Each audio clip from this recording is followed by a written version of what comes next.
bank manager ripped up a young black woman's check, called her a fraud. But when her mom walked in, the air froze. Because that woman wasn't just anyone. She was a millionaire CEO. And what happened next?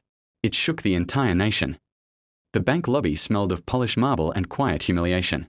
A young black woman named Cassandra Carter, dressed neatly in a modest blue blouse, stood in line clutching a check. Her hands trembled, not from fear, but from months of being ignored. When her turn came, the bank manager, Mr. Reynolds, looked up with a thin smile that didn't reach his eyes. He scanned her, from her natural curls down to her worn shoes. Then at the $12,000 check in her hand. "Where did you get this?" he asked, tone sharp enough to cut. "My employer," Aaliyah replied softly. "It's my bonus. I just need to deposit it." Reynolds leaned back, scoffing. "We've had issues with fraudulent checks, especially from certain areas." Aaliyah blinked, not believing what she was hearing. "Excuse me." He snatched the check, inspected it, and said, "We can't cash this. You people always try something." The lobby went silent. Everyone stared. And then, with a dramatic sigh, he tore the check in half. The sound echoed like thunder in Aaliyah's chest. Tears filled her eyes as humiliation burned through her. She whispered, "You had no right." Reynolds shrugged, then complained to someone who cares. He didn't know someone who cared was standing outside the glass doors at that very moment. A tall woman in a tailored white suit, with the confidence of power and eyes like steel. Aaliyah's mother, Cassandra Carter, CEO of one of the biggest tech firms in the state. The doors of the bank swung open with a gust of cold autumn air. Every head turned when a tall, elegant black woman stepped inside, Cassandra Carter, the kind of woman whose presence demanded silence. Her heels clicked sharply on the marble floor as if announcing that something extraordinary was about to happen. She saw her daughter standing near the counter, tears glistening in her eyes and a torn check on the desk. Cassandra's expression didn't change, but her eyes darkened like a storm brewing. "Aaliyah," she said softly, stepping closer. "What happened, baby?" Aaliyah's voice broke. "Mom, he said it was fake. He tore my check apart." Reynolds, the manager, straightened up behind the counter. He didn't recognize Cassandra at first. He only saw another angry customer. He sighed and said, "Please calm down. We follow standard procedure. Fraudulent checks aren't tolerated here." Cassandra turned her head slowly toward him. Her tone was calm, too calm. "Fraudulent? That check was issued by Carter Innovations. Does that name ring a bell?" Reynolds blinked. "Carter Innovations? Yeah, we handle some of their accounts. Why?" Cassandra smiled faintly, the kind of smile that meant danger. "Because I own it." A hush fell across the lobby. Aaliyah froze. Even the tellers stopped typing. Reynolds stammered, "Why You're Cassandra Carter? The CEO?" "Last time I checked, yes," she replied coldly. "And you just destroyed a corporate check issued by my company to my daughter." Aaliyah's tears had stopped. For the first time that morning, she saw her mother not just as mom, but as a force, a storm in heels. Reynolds began to sweat. "Look, I didn't know who she was. I was just doing my job." "No," Cassandra interrupted. "You were doing what prejudice told you to do." She turned to her daughter and said quietly, "Pick up the pieces, baby. We are not done here." Aaliyah gathered the torn halves of the check as Cassandra pulled out her phone. In less than 10 seconds, she was on a call. Her voice turned crisp, pure authority. "Get me the regional director of North Shore Bank. Tell him Cassandra Carter needs a word, now." Reynolds swallowed hard. He knew this was about to go far beyond a single check. Because when Cassandra Carter got angry, entire companies listened. Within 15 minutes, the quiet bank lobby turned into chaos. Whispers spread like wildfire. "She's the Cassandra Carter." Even the tellers were sneaking glances at their phones, reading the latest article that confirmed it. Carter Innovations, one of the top 10 tech empires in America. Mr. Reynolds stood behind his desk, trying to look composed, but his palms were sweating. He adjusted his tie, glancing nervously toward the glass doors every few seconds. Then a black SUV pulled up outside. A tall man in a navy suit stepped out, Mr. Daniels, the regional director. He walked in fast, his face tight with concern. "Mrs. Carter," he said, extending a hand. I came as soon as I heard. Please, there must be some misunderstanding. Cassandra didn't take his hand. She stood straight, arms folded, eyes sharp as ice. The only misunderstanding, she said, is that your employees think they can humiliate people based on their skin, color, and walk away from it. Daniels turned toward Reynolds, who looked pale. Mark, is this true? Reynolds tried to speak. Sir, I thought the check looked suspicious. Suspicious? Cassandra snapped. Because my daughter doesn't fit your idea of wealth. The silence that followed was unbearable. Customers began filming quietly on their phones. Aaliyah stood behind her mother, her heart pounding. She wasn't used to seeing her mom like this, so cold, so powerful. Cassandra took a deep breath and said, You tore up a $12,000 bonus check issued by my company. You accused my daughter of fraud. You embarrassed her publicly. Then she looked directly at Mr. Daniels. I want his resignation. And a public apology from your institution. Or this video, she pointed toward a customer recording on their phone, will be in every business and social feed in this city within the hour. Daniels went pale. Mrs. Carter, please, that's not necessary. It is, Cassandra interrupted. People like him make everyday life harder for people like us. And I'm done being polite about it. Reynolds' voice shook. Please, Mrs. Carter. I didn't mean to. You meant every word you said to her, Cassandra replied sharply. And now, you'll mean every word of your apology, publicly. The crowd murmured. Even the guards had stopped pretending to be neutral. Cassandra turned to her daughter and said softly, Let's go, Aaliyah. We don't cash our worth in places that can't see it. As they walked out, the cameras followed. And by the time Cassandra's SUV door closed behind them, the first video had already gone viral. #BankBias, #CarterInnovations, #RespectBlackWomen were already trending, and the storm had just begun. By the next morning, the internet had exploded. The video, less than 90 seconds long, had already crossed 12 million views overnight. Hashtags like #BankBias, #JusticeForAleah, and #Cassandra Carter trended in every state. News anchors replayed the moment the manager tore up the check again and again, narrating it with outrage. A young black woman denied her right to deposit her own earnings. The manager's words? You people always try something. Every channel wanted a statement. Every blog had an opinion. And every bank in the country was suddenly reviewing their training policies. At the headquarters of North Shore Bank, chaos reigned. Executives shouted over each other in a glass-walled conference room. We need damage control. She's threatening to sue. Do you realize who Cassandra Carter is? Meanwhile, Cassandra sat calmly in her penthouse office, sipping coffee. Her phone buzzed non-stop with messages from journalists, lawyers, and CEOs offering support. Aaliyah sat across from her, still processing everything. Mom, I didn't mean for all this to happen, she said quietly. Sweetheart, Cassandra replied, you didn't cause this. You exposed it. Aaliyah looked at her mother, the woman she'd always known was strong, but never realized was this powerful. Are you really going to sue them? Cassandra smiled faintly. I don't sue for money. I sue for change. At that same moment, a nervous Mr. Daniels, regional director, was being chewed out on a video call. Do you realize what you've done? Shouted the CEO of the bank.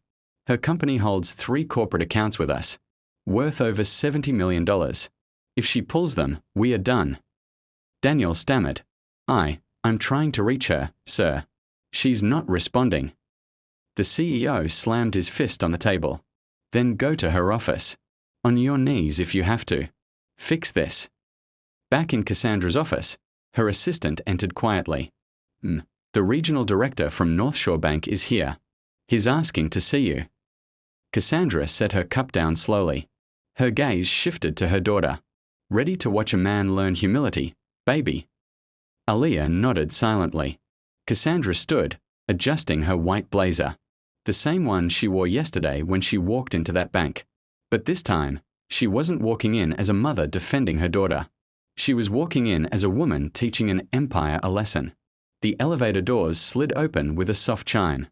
Mr. Daniels stepped out nervously, clutching a leather folder against his chest. His forehead glistened with sweat. This was not a routine meeting. As he entered Cassandra Carter's office, he immediately felt the weight of the room. The space radiated success, glass walls, a skyline view, and shelves lined with awards from Forbes, Time, and Tech Vision. Cassandra sat behind her sleek black desk, calm as a queen. Beside her, Aaliyah stood quietly, arms crossed, her eyes still red but fierce. "Mr. Daniels," Cassandra began softly, "thank you for coming. Please, have a seat." Her tone was polite, but every syllable carried quiet authority. Daniels sat, fumbling with his folder. "Mrs. Carter, first of all, I want to apologize. What happened at our branch was unacceptable. The manager has been suspended." Cassandra raised a hand. "Suspended? That's convenient. You suspend people when they embarrass you, not when they hurt others." Daniels swallowed. We intend to release a public statement. Something that shows our regret." "Regret isn't change," Cassandra interrupted. "Policy is." A moment of silence filled the room. The only sound was the faint hum of the city outside. She leaned forward slightly. "Your manager didn't act alone. Mr. Daniels. He acted with confidence. Confidence that his prejudice was safe. Inside your walls. That comes from culture, not a single man." Daniels looked down. "I understand. We are planning to review training programs, diversity." Cassandra cut in again, her tone sharper now. "You'll do more than review. You'll rebuild." Aaliyah watched, amazed. Her mother wasn't shouting. She didn't need to. Every word hit like a hammer wrapped in silk. Cassandra turned to Aaliyah. "Tell him what it felt like." Aaliyah hesitated, then said softly, "It felt like I didn't belong. Like I was guilty just for walking in." Daniel's eyes dropped. He had no defense left. Cassandra stood, walked to the window, and said quietly, "You know, Mr. Daniels, I built my company from nothing. I've faced rejection, insult, and doubt, but I earned my respect. And now, when my daughter faces the same poison, I won't just demand an apology." She turned, eyes blazing. "I'll demand reform. Real, measurable reform. And until then, all Carter Innovations accounts will be suspended from your bank." Daniels froze. "Mrs. Carter, please, that's $70 million in active capital. The board." "The board," she interrupted coldly, "should have trained its people before training its profits." The silence that followed was electric. Then Cassandra sat back down, calm again. "You'll issue a public apology, not to me, but to every young person who's ever been doubted because of their color. You'll create internship programs for minority students. You'll make this right." Daniels nodded weakly.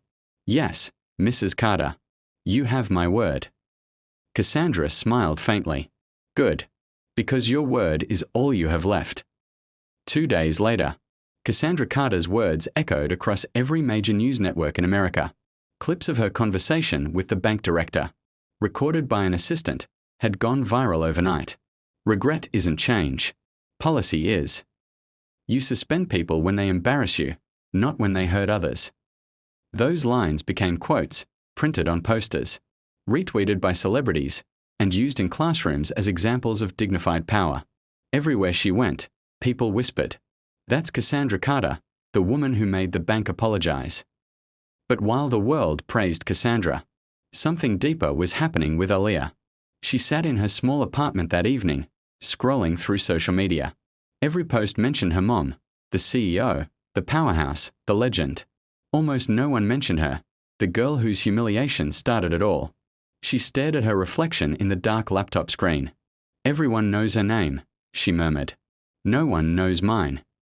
Then she opened her messages, hundreds of them.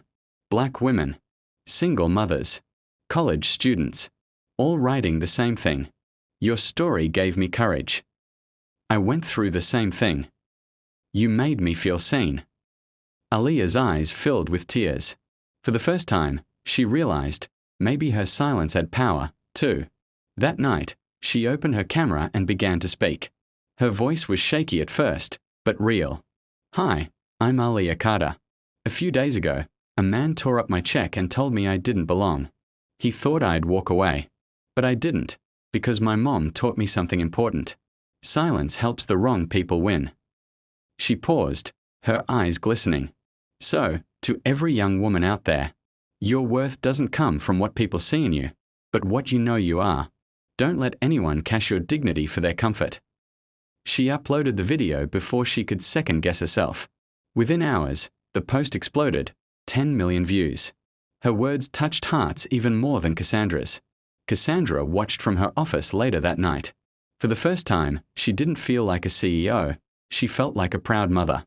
She whispered softly, "She's not following my footsteps anymore. She's making her own."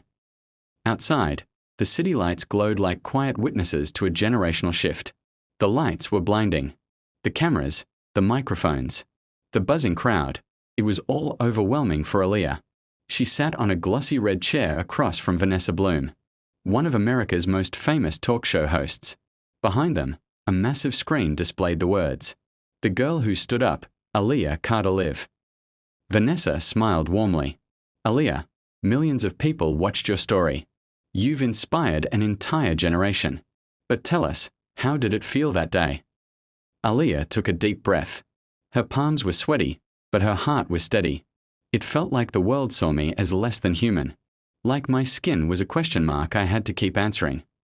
The audience fell silent. "I wasn't angry because he tore the check," Aaliyah continued.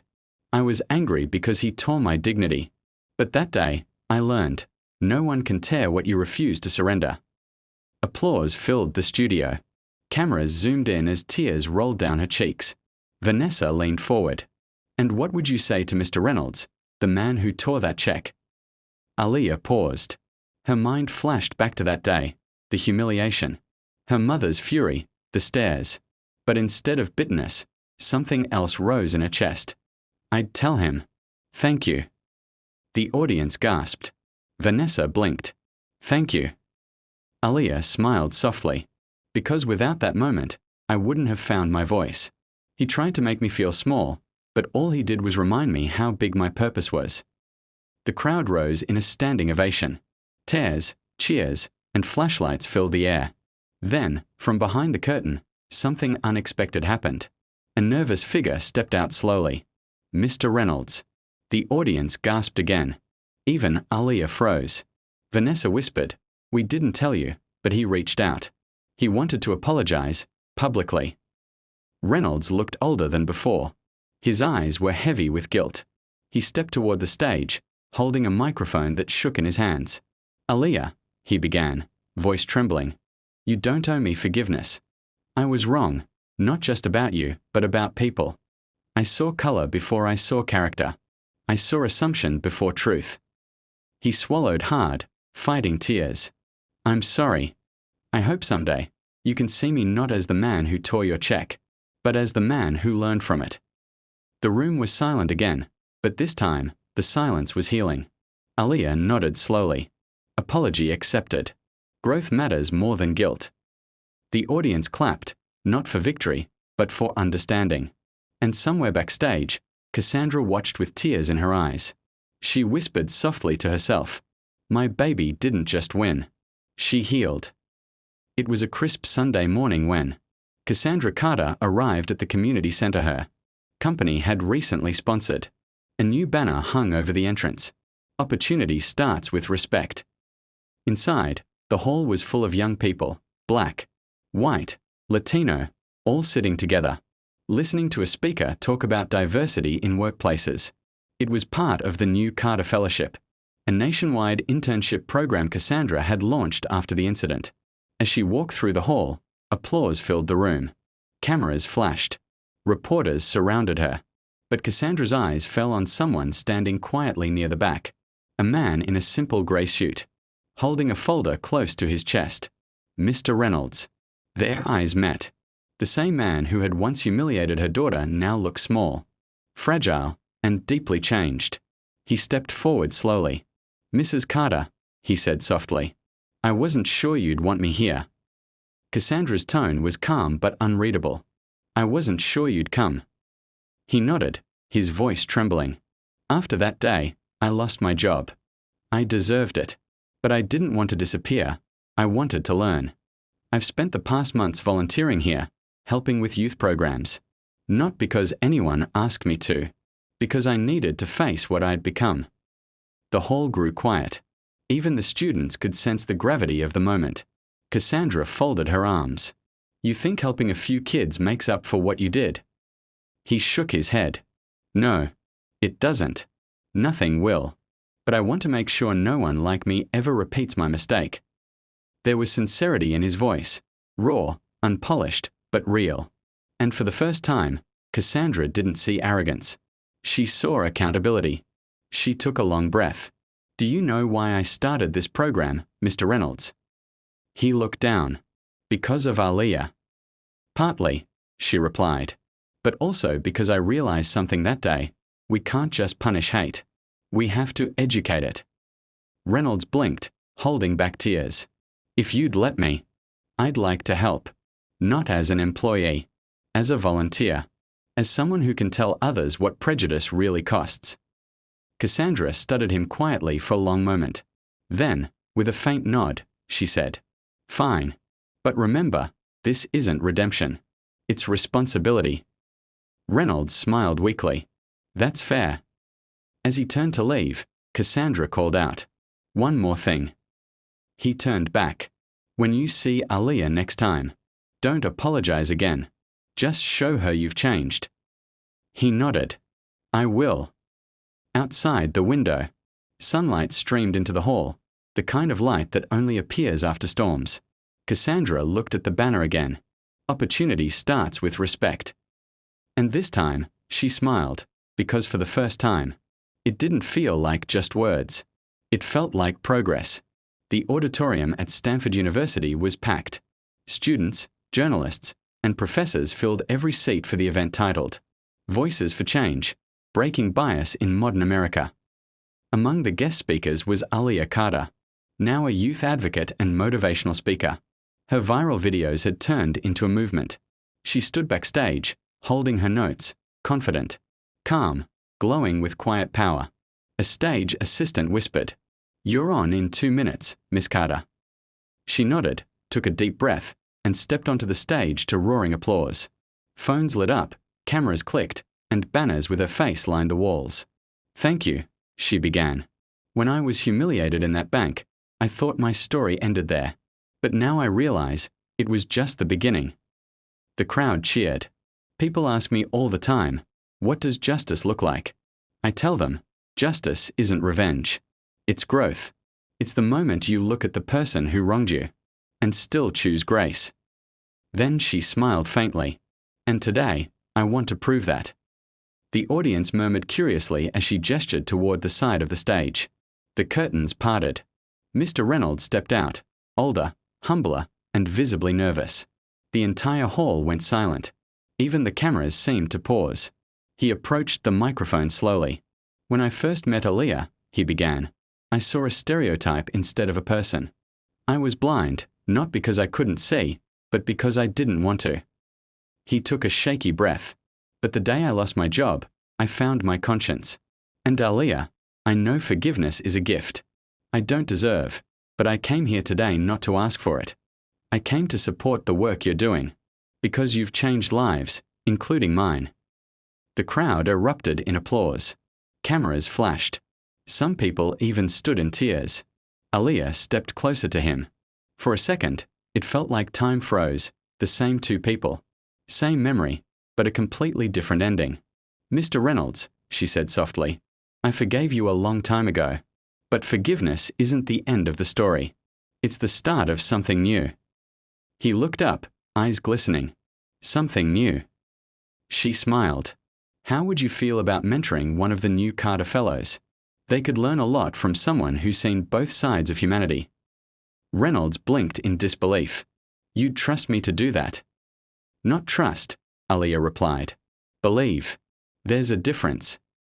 The audience burst into applause again, not because of fame, but because they'd just witnessed transformation. As Aaliyah and Reynolds shook hands, Cassandra watched from the front row, eyes wet with pride. Her daughter had done what most people only talk about. She'd turned pain into purpose. And in that hall, surrounded by applause, Aaliyah finally understood her mother's legacy. Power isn't in revenge. It's in restoration. The stage lights dimmed. The crowd's applause slowly faded into silence. It was the closing session of the Voices for Change conference, and all eyes were on one family that had changed an entire conversation in America. On the stage sat Cassandra Carter, elegant in her white suit, Aaliyah, radiant and confident, and beside them, Mr. Reynolds, humbled but dignified. The moderator leaned forward. "Mrs. Carter, you've been called many things, a business icon, a trailblazer, a mother who fought back. But after all that's happened, what do you want your legacy to be?"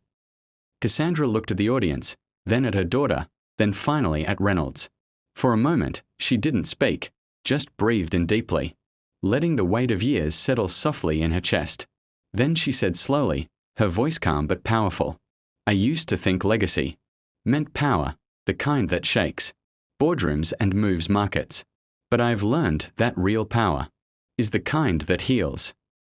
The audience went still. You could have heard a heartbeat. "The world doesn't change when the powerful speak," she continued. "It changes when the wounded forgive." She reached out, gently holding her daughter's hand. "Aaliyah showed me that our strength isn't proven by how loud we shout. It's proven by how deeply we love after being hurt." Tears filled Aaliyah's eyes. The cameras zoomed in, capturing the moment. Mother and daughter united not by victory, but by peace. Then Cassandra turned to Reynolds. He started to rise, unsure whether to shake her hand, but she stood first, surprising him. "Mr. Reynolds," she said softly, "you tore a check once. Today, I'm giving you one, made out not in dollars, but in trust. You'll head the new diversity outreach for the Carter Fellowship. Teach what you've learned. Tell your story. Use your past to protect someone's future." Reynolds froze, speechless. His lips trembled. I don't know what to say." Cassandra smiled. "Then don't say anything. Just do better. That's apology enough." The audience rose to their feet, thunderous applause, tears everywhere. Reporters stood up. Cameras flashed. But for Cassandra, none of that mattered. She looked at her daughter, proud, strong, healed, and whispered, "This was never about revenge, baby. It was about reminding the world who we are." Aaliyah smiled back through her tears. "And who are we, Mom?" Cassandra looked out at the sea of faces before her and said the final words that would echo across the nation. "We are proof that grace is stronger than hate." The lights dimmed. The audience stood. And somewhere in that silence, a nation learned something new about dignity. The end.